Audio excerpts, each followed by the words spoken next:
ಶಾರದಾ ಶಾರದಾಂ ಭೋಜವದನಾ ವದನಾಂಬುಜೆ ಸರ್ವದಾ ಸರ್ವದಾಸ್ಮಾಕಂ ಸನ್ನಿಧಿಂ ಕ್ರಿಯಾತ್. ಸಮಸ್ತ ವೀಕ್ಷಕರಿಗೂ ಏಪ್ರಿಲ್ ತಿಂಗಳ ವೃಷಭ ರಾಶಿಯ ಮಾಸ ಭವಿಷ್ಯದ ಕಾರ್ಯಕ್ರಮಕ್ಕೆ ಸುಸ್ವಾಗತ. ನಾವು ಮೊದಲಿಗೆ ಈ ಮಾಸದಲ್ಲಿ ನಡೆಯುವಂತಹ ಗ್ರಹಗಳ ಬದಲಾವಣೆಗಳ ಬಗ್ಗೆ ತಿಳಿದುಕೊಳ್ಳೋಣ. ನೋಡಿ, ಈ ತಿಂಗಳ 2ನೇ ತಾರೀಕಿನಂದು ಕುಜಗ್ರಹ, 10ನೇ ತಾರೀಕಿನಂದು ಬುಧಗ್ರಹ ಮೀನ ರಾಶಿಗೆ, 19ನೇ ತಾರೀಕಿನಂದು ಶುಕ್ರಗ್ರಹ ವೃಷಭ ರಾಶಿಗೆ, 30ನೇ ತಾರೀಕಿನಂದು ಬುಧಗ್ರಹ, 14ನೇ ತಾರೀಕಿನಂದು ರವಿಗ್ರಹ ಮೇಷ ರಾಶಿಗೆ ಪ್ರವೇಶವನ್ನು ಮಾಡ್ತಾ ಇರುವಂಥದ್ದು. ಇದಿಷ್ಟು ಕೂಡ ಈ ತಿಂಗಳಲ್ಲಿ ನಡೆಯುವಂತಹ ಪ್ರಮುಖವಾದ ಗ್ರಹಗಳ ಬದಲಾವಣೆ. ನಾವೀಗ ಇದನ್ನೆಲ್ಲ ಆಧರಿಸಿ ಈ ತಿಂಗಳಲ್ಲಿ ವೃಷಭ ರಾಶಿಯವರಿಗೆ ಏನೇನು ಫಲಗಳು ಪ್ರಾಪ್ತಿಯಾಗುತ್ತೆ ಅಂತ ಹೇಳಿ ನೋಡ್ತಾ ಹೋಗೋಣ. ನಾನು ನಿಮಗೋಸ್ಕರ ಕೆಲವೊಂದಷ್ಟು ಅಂಶಗಳನ್ನು ಪಟ್ಟಿ ಮಾಡ್ಕೊಂಡು ಬಂದಿದ್ದೀನಿ. ಮೊದಲನೇದಾಗಿ, ಈ ತಿಂಗಳಲ್ಲಿ ಬುಧ, ಕುಜ ಮತ್ತೆ ಶನಿಗ್ರಹ ನಿಮಗೆ ಏಕಾದಶ ಭಾವದಲ್ಲಿ ಸ್ಥಿತವಾಗಿರುತ್ತೆ. ಏಕಾದಶ ಭಾವ ಅಂದ್ರೆ ಏನು ಹೇಳಿ? ಸರ್ವಾಭೀಷ್ಟಾಗಮೋ ಜ್ಯೇಷ್ಠ ಭ್ರಾತಾ ಜಾತ ನಿಜಾತ್ಮಜಾಹ ಇತ್ಯಾದಿಯಾಗಿ ಹೇಳಿರುವಂಥದ್ದು. ಅಂದ್ರೆ ಲಾಭಸ್ಥಾನದಲ್ಲಿ ಈ ರೀತಿಯಾದಂತಹ ಗ್ರಹದ ಸಂಯೋಜನೆ ಇರೋದ್ರಿಂದಾಗಿ ಈ ಒಂದು ತಿಂಗಳಲ್ಲಿ ನಿಮಗೆ ಉತ್ತಮವಾಗಿ ಲಾಭ ಅಂತ ಹೇಳುವಂಥದ್ದು ಉಂಟಾಗುತ್ತೆ. ಮುಖ್ಯವಾಗಿ ಕುಜಗ್ರಹ ಏಕಾದಶ ಭಾವದಲ್ಲಿ ಸ್ಥಿತವಾಗಿದೆಯಲ್ಲ, ಆ ಸಂದರ್ಭದಲ್ಲಿ ಆರೋಗ್ಯ ಅರ್ಥ ಸೌಭಾಗ್ಯಂ ಸಂತೋಷಂ ವಸ್ತ್ರಲಾಭಕೃತು ಯತ್ನ ಕಾರ್ಯಾನುಕೂಲಂಚ ಧೈರ್ಯಶ್ಚೇ ಲಾಭಗೇ ಕುಜೆ ಅಂತ ಹೇಳಿರುವಂಥದ್ದು. ಮುಖ್ಯವಾಗಿ ಆರೋಗ್ಯದಲ್ಲಿ ಒಂದಷ್ಟು ಸುಧಾರಣೆ ಅಂತ ಹೇಳುವಂಥದ್ದು ಉಂಟಾಗುತ್ತೆ. ನಿಮಗೇನಾದರೂ ಸಣ್ಣ ಪುಟ್ಟ ಅನಾರೋಗ್ಯದ ಸಮಸ್ಯೆಗಳೆಲ್ಲ ಹೋದ ತಿಂಗಳಿಂದ ಬಾಧಿಸ್ತಾ ಇದ್ರೆ ಅದೆಲ್ಲ ಕಮ್ಮಿ ಆಗುತ್ತೆ. ಈ ಒಂದು ತಿಂಗಳಲ್ಲಿ ಆರೋಗ್ಯದಲ್ಲಿ ಚೇತರಿಕೆ ಅಂತ ಹೇಳುವಂಥದ್ದು ಉಂಟಾಗುತ್ತೆ. ಹಾಗೆ ಅರ್ಥ ಸೌಭಾಗ್ಯ, ಹಣಕಾಸಿನ ವಿಚಾರಕ್ಕೆ ಉತ್ತಮವಾಗಿದೆ. ಹೇಳಿದ್ನಲ್ಲ, ಲಾಭ ಅಂತ ಹೇಳುವಂಥದ್ದು ಉತ್ತಮವಾಗಿ ಈ ಒಂದು ತಿಂಗಳಲ್ಲಿ ಉಂಟಾಗುತ್ತೆ. ಸಂತೋಷ ಅಂದ್ರೆ ಮನಸ್ಸಿಗೆ ನೆಮ್ಮದಿ ಅಂತ ಹೇಳುವಂಥದ್ದು ಕೂಡ ಈ ಒಂದು ತಿಂಗಳಲ್ಲಿ ನಿಮಗೆ ಪ್ರಾಪ್ತಿಯಾಗುತ್ತೆ. ಅದನ್ನು ಮುಖ್ಯವಾಗಿ ಉದ್ಯೋಗದ ವಿಚಾರದಲ್ಲಿ ನಿಮ್ಗೊಂದು ಸ್ವಲ್ಪ ಸಣ್ಣ ಪುಟ್ಟ ಸಮಸ್ಯೆಗಳು ಉಂಟಾಗ್ತಿತ್ತು. ಅಂದ್ರೆ ಉದ್ಯೋಗದಲ್ಲಿ ಅಭಿವೃದ್ಧಿ ಎಲ್ಲ ಆಗಿದೆ, ಅದಕ್ಕೆಲ್ಲ ಸಮಸ್ಯೆ ಆಗಲಿಲ್ಲ. ಆದರೆ ಕೆಲಸ ಮಾಡುವಂತಹ ಸ್ಥಳದಲ್ಲಿ ಜೊತೆಗೆ ಕೆಲಸ ಮಾಡೋದ್ರಿಂದೆಲ್ಲ ಏನೋ ಸಣ್ಣ ಪುಟ್ಟ ಸಮಸ್ಯೆಗಳೆಲ್ಲ ಉಂಟಾಗ್ತಿತ್ತಲ್ಲ, ಅದೆಲ್ಲ ಬಗೆಹರಿಯುತ್ತೆ. ಒಟ್ಟು ಮನಸ್ಸಿಗೆ ಒಂದು ನೆಮ್ಮದಿ ಅಂತ ಹೇಳುವಂಥದ್ದು ಈ ಒಂದು ತಿಂಗಳಲ್ಲಿ ಪ್ರಾಪ್ತಿಯಾಗುತ್ತೆ. ವಸ್ತ್ರ ಲಾಭದತ್ತು, ಹೊಸ ಬಟ್ಟೆಗಳನ್ನೆಲ್ಲ ಖರೀದಿ ಮಾಡುವಂತಹ ಯೋಗ ಇದೆ ನಿಮಗೆ ಈ ತಿಂಗಳಲ್ಲಿ. ಅಥವಾ ಬಟ್ಟೆಯ ವ್ಯಾಪಾರವನ್ನು ಮಾಡುವಂತಹ ವ್ಯಕ್ತಿಗಳಿಗೂ ಕೂಡ ಈ ಒಂದು ತಿಂಗಳು ಉತ್ತಮವಾಗಿದೆ. ಉತ್ತಮವಾಗಿ ಲಾಭ ಅಂತ ಹೇಳುವಂಥದ್ದು ಉಂಟಾಗುತ್ತೆ. ಯತ್ನ ಕಾರ್ಯಾನುಕೂಲಂಚ, ಮುಖ್ಯವಾಗಿ ನೀವು ಯಾವ ಕೆಲಸಕ್ಕೆ ಕೈ ಹಾಕಿದ್ರೂ ಕೂಡ ಅದರಲ್ಲೆಲ್ಲ ನಿಮಗೆ ಯಶಸ್ಸು ಅಂತ ಹೇಳುವಂಥದ್ದು ಪ್ರಾಪ್ತಿಯಾಗುತ್ತೆ. ನೋಡಿ, ಪ್ರಯತ್ನ ಮಾಡಿದಂತಹ ಎಲ್ಲ ಕಾರ್ಯದಲ್ಲೂ ಕೂಡ ಯಶಸ್ಸು ಅಂತ ಹೇಳುವಂಥದ್ದು ಪ್ರಾಪ್ತಿಯಾಗುತ್ತೆ. ಹಾಗೆ ಧೈರ್ಯದ ಅಭಿವೃದ್ಧಿ ಎನ್ನುವಂಥದ್ದು ಕೂಡ ಈ ಒಂದು ತಿಂಗಳಲ್ಲಿ ನಿಮ್ಮಲ್ಲಿ ಉಂಟಾಗುತ್ತೆ. ಇನ್ನು ಧನಂ ವರ್ಧತೆ ಗೋಧನೈರ್ ವಾಹನೈರ್ವಾ ಅಂತ ಹೇಳಿರುವಂಥದ್ದು.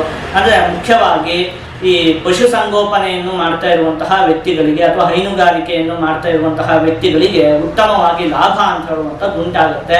ಹಾಗೆ ವಾಹನಗಳಿಗೆ ಸಂಬಂಧಪಟ್ಟಿರುವಂತಹ ವಿಚಾರಕ್ಕೂ ಕೂಡ ಈ ಒಂದು ಮಾಸ ಉತ್ತಮವಾಗಿದೆ. ನೀವೇನಾದ್ರೂ ಹೊಸದಾಗಿ ವಾಹನವನ್ನು ತೆಗೆದುಕೊಳ್ಬೇಕು ಅಂತ ಹೇಳಿ ಆಸೆ ಇದ್ರೆ ಅದಕ್ಕೂ ಕೂಡ ಈ ಒಂದು ತಿಂಗಳು ಉತ್ತಮವಾಗಿದೆ. ಇನ್ನು ವಾಹನಕ್ಕೆ ಸಂಬಂಧಪಟ್ಟಿರುವಂತಹ ಕೆಲಸಗಳನ್ನು ಮಾಡ್ತಾ ಇರುವಂತಹ ವ್ಯಕ್ತಿಗಳಿಗೂ ಕೂಡ ಈ ತಿಂಗಳಲ್ಲಿ ಅಭಿವೃದ್ಧಿ ಉಂಟಾಗುತ್ತೆ. ವಾಹನ ಚಾಲಕರಾಗಿರಬಹುದು, ಈ ರೀತಿಯಾಗಿ, ಅಥವಾ ವಾಹನವನ್ನು ಮಾರಾಟ ಮಾಡುವಂತಹ ಕೆಲಸ, ಈ ರೀತಿಯಾಗಿ, ಅಥವಾ ವಾಹನ ರಿಪೇರಿ ಮಾಡುವಂಥದ್ದು, ವಾಹನಕ್ಕೆ ಸಂಬಂಧಪಟ್ಟಿರುವಂತಹ ಕೆಲಸವನ್ನು ಮಾಡ್ತಾ ಇರೋರಿಗೆಲ್ಲ ಈ ಒಂದು ತಿಂಗಳು ಉತ್ತಮವಾಗಿದೆ. ಉತ್ತಮವಾಗಿ ಲಾಭ ಅಂತ ಹೇಳುವಂಥದ್ದು ಉಂಟಾಗುತ್ತೆ. ಶನಿಗ್ರಹ ನಿಮಗೆ ಏಕಾದಶ ಭಾವದಲ್ಲಿ ಸ್ಥಿತವಾಗಿರುವುದರಿಂದಾಗಿ ದೈಹಿಕ ಪರಿಶ್ರಮವನ್ನು ಉಪಯೋಗಿಸಿ ಕೆಲಸ ಮಾಡುವಂತಹ ವ್ಯಕ್ತಿಗಳಿಗೆ, ಕೂಲಿ ಕೆಲಸ ಆಗಿರಬಹುದು, ಈ ರೀತಿಯಾಗಿ ದೈಹಿಕ ಪರಿಶ್ರಮವನ್ನು ಉಪಯೋಗಿಸಿ ಕೆಲಸ ಮಾಡುವಂತಹ ವ್ಯಕ್ತಿಗಳಿಗೂ ಕೂಡ ಈ ಒಂದು ಮಾಸ ಉತ್ತಮವಾಗಿದೆ. ಉತ್ತಮವಾಗಿ ಲಾಭ ಅಂತ ಹೇಳುವಂಥದ್ದು ಉಂಟಾಗುತ್ತೆ. ಇನ್ನು ಕುಜಗ್ರಹ ನಿಮಗೆ ಏಕಾದಶ ಭಾವದಲ್ಲಿ ಸ್ಥಿತವಾಗಿರುವಂಥದ್ದು. ಹಾಗಾಗಿ ಮುಖ್ಯವಾಗಿ ಈ ತಿಂಗಳಲ್ಲಿ ಒಡ ಹುಟ್ಟಿದವರಿಂದ ನಿಮಗೆ ಒಂದಷ್ಟು ಲಾಭ ಅಂತ ಹೇಳುವಂಥದ್ದು ಉಂಟಾಗುತ್ತೆ. ಅಣ್ಣ ತಮ್ಮ, ಅಕ್ಕ ತಂಗಿ, ಇವರಿಂದ ನಿಮಗೆ ಒಂದಷ್ಟು ಲಾಭ ಅಂತ ಹೇಳುವಂಥದ್ದು ಉಂಟಾಗುತ್ತೆ. ಜೊತೆಗೆ ಅವರಿಂದ ನಿಮಗೆ ಒಂದಷ್ಟು ಕೀರ್ತಿಯೂ ಕೂಡ ಪ್ರಾಪ್ತಿಯಾಗುತ್ತೆ. ಅಂದ್ರೆ ನಿಮ್ಮ ಅಣ್ಣ ತಮ್ಮ, ಅಕ್ಕ ತಂಗಿ ಅವರೇನೋ ಒಂದಷ್ಟು ಸಾಧನೆಯನ್ನು ಮಾಡ್ತಾರೆ, ಅದರಿಂದ ನಿಮಗೂ ಒಂದಷ್ಟು ಒಳ್ಳೆ ಹೆಸರು ಬರುತ್ತೆ. ನಿಮ್ಮ ಅಣ್ಣ ತಮ್ಮ, ಅಕ್ಕ ತಂಗಿ ಸಾಧನೆ ಮಾಡಿದ್ರೆ ನಿಮಗೂ ಒಳ್ಳೆ ಹೆಸರು ಅಲ್ವಾ? ಅಂಥವ್ರ ಅಣ್ಣ ಅಥವಾ ಅಂಥವ್ರ ತಮ್ಮ, ಅಂಥವ್ರ ಅಕ್ಕ, ಈ ರೀತಿಯಾಗಿ ನಿಮಗೂ ಕೂಡ ಒಂದು ಒಳ್ಳೆ ಹೆಸರು ಅಂತ ಹೇಳುವಂಥದ್ದು ನಿಮ್ಮ ಒಡ ಹುಟ್ಟಿದವರಿಂದ ಪ್ರಾಪ್ತಿಯಾಗುತ್ತೆ.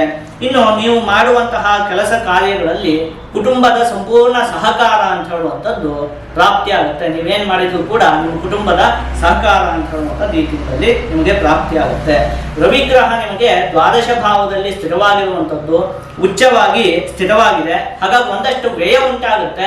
ಅದರ ಒಳ್ಳೆಯ ಕೆಲಸಗಳಿಗಾಗಿ ಹಣದ ವ್ಯಯ ಅಂತ ಹೇಳುವಂಥದ್ದು ಉಂಟಾಗುತ್ತೆ. ನೋಡಿ, ಹಣದ ಕಾಸಿನ ಆಗಮನವೂ ಉಂಟಾಗುತ್ತೆ, ವ್ಯಯವೂ ಉಂಟಾಗುತ್ತೆ. ಆದರೆ ವ್ಯಯ ಒಳ್ಳೆಯ ಕೆಲಸಕ್ಕಾಗಿ ಉಂಟಾಗುತ್ತೆ. ಹಾಗಾಗಿ ಏನು ಕೂಡ ಯೋಚನೆ ಮಾಡುವಂತಹ ಅವಶ್ಯಕತೆ ಇಲ್ಲ. ಮುಖ್ಯವಾಗಿ ಧಾರ್ಮಿಕ ಕಾರ್ಯಗಳಿಗೆ ಒಂದಷ್ಟು ವ್ಯಯ ಉಂಟಾಗುತ್ತೆ. ಏನೋ ಒಂದಷ್ಟು ಒಳ್ಳೆಯ ಕೆಲಸಗಳಿಗಾಗಿ ಈ ಮಾಸದಲ್ಲಿ ನೀವು ಹಣದ ವ್ಯಯವನ್ನು ಮಾಡ್ತೀರಿ. ಇನ್ನು ದೂರದ ಊರಿಗೆ ಪ್ರಯಾಣವನ್ನು ಮಾಡುವಂತಹ ಯೋಗ ಇದೆ. ಒಂದಷ್ಟು ಪ್ರವಾಸಕ್ಕೆಲ್ಲ ಹೋಗ್ತೀರಿ. ಇನ್ನು ಮುಖ್ಯವಾಗಿ ಏನಾದರೂ ಪ್ರವಾಸಕ್ಕೆ ಹೋಗಬೇಕು ಅಂತ ಹೇಳಿ ನಿಮಗೆ ಕನಸುಗಳು ಇದ್ದಂತಹ ಪಕ್ಷದಲ್ಲಿ, ಅದೇ ಅದೊಂದು ಪ್ರದೇಶಕ್ಕೆ ಹೋಗ್ಬೇಕಪ್ಪ, ಆ ಜಾಗಕ್ಕೆ ಹೋಗಬೇಕು ಅಂತ ಹೇಳಿ ತುಂಬಾ ದಿವಸದಿಂದ ಯಾವ್ದಾದ್ರು ಆಸೆಗಳು ಇಟ್ಕೊಂಡಿದ್ರೆ ಅದೆಲ್ಲ ಈ ಒಂದು ಮಾಸದಲ್ಲಿ ನೆರವೇರುತ್ತೆ. ಒಟ್ಟಲ್ಲಿ ಒಂದಷ್ಟು ಪ್ರವಾಸವನ್ನು ಮಾಡ್ತೀರಿ. ಪ್ರವಾಸಕ್ಕಾಗಿ ಒಂದಷ್ಟು ಹಣದ ವ್ಯಯ ಅಂತ ಹೇಳುವಂಥದ್ದು ಕೂಡ ಈ ಒಂದು ತಿಂಗಳಲ್ಲಿ ಉಂಟಾಗುತ್ತೆ. ಇನ್ನು ಶುಕ್ರ ಗ್ರಹ ದ್ವಾದಶ ಭಾವದಲ್ಲಿ ಸ್ಥಿತವಾಗಿರುವಂಥದ್ದು. ಹಾಗಾಗಿ ಇದು ಒಂದು ವಿಚಾರದಲ್ಲಿ ನೀವು ಒಂದು ಸ್ವಲ್ಪ ಜೋಪಾನವಾಗಿರ್ಬೇಕಾಗುತ್ತೆ. ಅದೇನು ಅಂತ ಹೇಳಿ ಆದ್ರೆ, ಕೆಲವೊಂದಷ್ಟು ಅಮೂಲ್ಯವಾದ ವಸ್ತುಗಳು ಕಳೆದು ಹೋಗುವಂತಹ ಯೋಗ ಇದೆ. ಆಯ್ತಾ? ಅಂದ್ರೆ ಏನೋ ನಿಮ್ದು ಫೋನ್ ಆಗಿರಬಹುದು, ಇನ್ನೊಂದು ಯಾವುದೋ ಒಂದು ಅಮೂಲ್ಯವಾದ ವಸ್ತುವನ್ನೆಲ್ಲ ನೀವು ಆದಷ್ಟು ಜೋಪಾನವಾಗಿ ಇಟ್ಕೊಳ್ಬೇಕಾಗುತ್ತೆ. ಎಲ್ಲ ಹೋದಲ್ಲೇ ಬಿಟ್ಟು ಬರುವಂಥದ್ದು ಅಂಥದ್ದನ್ನೆಲ್ಲ ಮಾಡಬಾರ್ದು. ಆದಷ್ಟು ನಿಮ್ಮ ಏನು ಅಮೂಲ್ಯವಾದ ವಸ್ತುಗಳ ಬಗ್ಗೆ ನಿಮ್ಮ ಗಮನ ಅಂತ ಹೇಳುವಂಥದ್ದು ಇರಬೇಕು. ಇದೊಂದು ವಿಚಾರದಲ್ಲಿ ನೀವು ಜೋಪಾನವಾಗಿದ್ರೆ ಇನ್ನು ಉಳಿದಂತೆ ಎಲ್ಲ ವಿಚಾರದಲ್ಲೂ ಕೂಡ ನಿಮಗೆ ಈ ಮಾಸ ತುಂಬ ಚೆನ್ನಾಗಿದೆ. ಆದಷ್ಟು ನೀವು ಈ ಮಾಸದಲ್ಲಿ ಲಕ್ಷ್ಮೀ ದೇವಿಯ ಆರಾಧನೆಯನ್ನು ಮಾಡಬೇಕು. ಹೀಗೆ ಮಾಡುವುದರಿಂದ ನಿಮಗೆ ಯಾವುದೇ ಅಶುಭ ಫಲ ಅಂತ ಹೇಳುವಂಥದ್ದು ಪ್ರಾಪ್ತಿಯಾಗುವುದಿಲ್ಲ. ಜೊತೆಗೆ ಎಲ್ಲ ಶುಭ ಫಲಗಳು ಕೂಡ ಸಂಪೂರ್ಣವಾಗಿ ಪ್ರಾಪ್ತಿಯಾಗುತ್ತೆ. ಒಂದು ವಿಶೇಷ ಸೂಚನೆ, ಈ ವರ್ಷದ ಅಕ್ಷಯ ತೃತೀಯದಂದು ಅಂದ್ರೆ ಏಪ್ರಿಲ್ ತಿಂಗಳ 20ನೇ ತಾರೀಕಿನಂದು ಶೃಂಗೇರಿಯಲ್ಲಿರುವಂತಹ ನಮ್ಮ ಶ್ರೀಮಾತಾ ಎಂಬ ಯಾಗಶಾಲೆಯಲ್ಲಿ ಶ್ರೀ ಸೂಕ್ತ ಹೋಮ, ದುರ್ಗಾ ಹೋಮ ಮತ್ತೆ ಸರಸ್ವತಿ ಹೋಮವನ್ನು ಹಮ್ಮಿಕೊಂಡಿದ್ದೇವೆ. ನೀವು ಕೇವಲ 1,000 ರೂಪಾಯಿಗಳನ್ನು ಪಾವತಿಸುವುದರ ಮೂಲಕ ಈ 3 ಹೋಮಗಳ ಸಂಕಲ್ಪದಲ್ಲಿ ನಿಮ್ಮ ಮತ್ತೆ ನಿಮ್ಮ ಕುಟುಂಬದವರ ಹೆಸರನ್ನು ಸೇರಿಸಲು ಅವಕಾಶ ಮಾಡಿಕೊಟ್ಟಿದ್ದೇವೆ. ನಿಮ್ಮ ಮನೆಗೆ ಪ್ರಸಾದವನ್ನು ಕಳುಹಿಸಿಕೊಡುವಂತಹ ವ್ಯವಸ್ಥೆಯೂ ಕೂಡ ಇರುತ್ತದೆ. ನಿಮಗೆ ಇದರಲ್ಲಿ ಆಸಕ್ತಿ ಇದ್ದರೆ ಈ ಕೆಳಗಡೆ ಕಾಣುತ್ತಿರುವಂತಹ ಫೋನ್ ನಂಬರಿಗೆ ಫೋನನ್ನು ಮಾಡಿ ನಿಮ್ಮ ಮತ್ತೆ ನಿಮ್ಮ ಕುಟುಂಬದವರ ಹೆಸರನ್ನು ನೀವು ಇದರಲ್ಲಿ ನೋಂದಾಯಿಸಿಕೊಳ್ಳಬಹುದು.